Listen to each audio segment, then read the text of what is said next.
All right, so it talks about an equilateral triangle. Let's just draw an, oops, that was terrible, but an equilateral triangle, which we know is, yeah, anyway, we don't even need to know the angle, but 60, 60, 60 degrees, or we could do it in radians actually.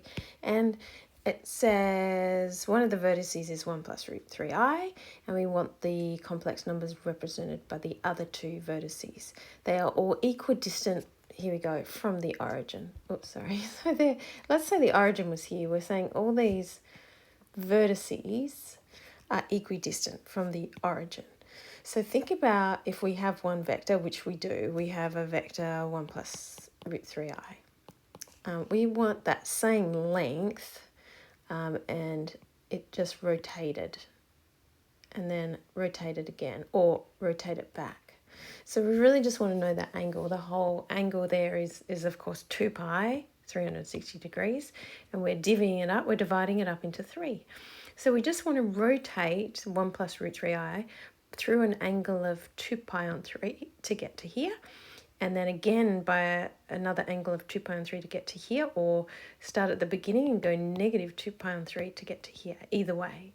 Now we know how to do that quite easily if we're in mod arg form. So let's just quickly have a look at across 1 and up root 3.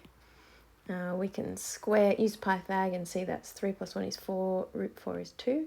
So it's 2 cis, and then this angle here is, so tan theta is root 3 on 1, so that's 60 degrees, or pi on 3. Tan 60 is root 3, so tan pi on 3. So that is the same as 1 plus root 3i, but in mod arg form. Or if you've got the calculator that does it for you, that's great. All right, so if we want to rotate that by, oops, lost my pen. So I want to rotate that by 2 pi on 3, let's say in the anti-clockwise direction, then I can just multiply by cis 2 pi on 3, and we know that we just add the angles. So we're going to get 3 pi, so pi plus 2 pi on 3, which is just 3 pi on 3, or just pi. Yeah, that's just pi. We know pi is over here.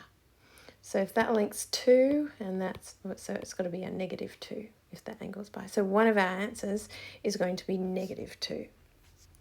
All right, so one of our answers is negative 2. The other thing we can do, and we can do it either way, we can take that answer and keep rotating in the anti-clockwise direction, or if we want to rotate in the clockwise direction, we can make it negative 2 pi on 3. So cis negative 2 pi on 3 as well. So you can see that would just be 2 cis. So we have pi minus 2 pi on 3, so negative, which is negative pi on 3. And if I expand that out a bit, so I'm going to have cos of negative pi on 3, but cos is an even function, so that's the same as cos pi on 3, plus I sine negative pi on 3, and sine is an odd function, so I'll pull that minus out. So I get that. And think about that. Again, your calculator might do it for you, but cos 60 we know is a half, minus I sine 60 is root 3 on 2. So if we multiply through by 2, we get 1 minus root 3i. So that would be our other answer. So it's either going to be minus 2 or, sorry, one of them is going to be minus 2.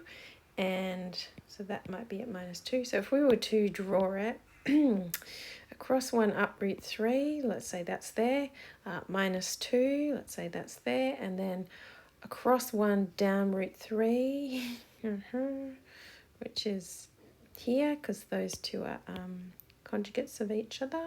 So you can see we're going to get this equilateral triangle there. All right.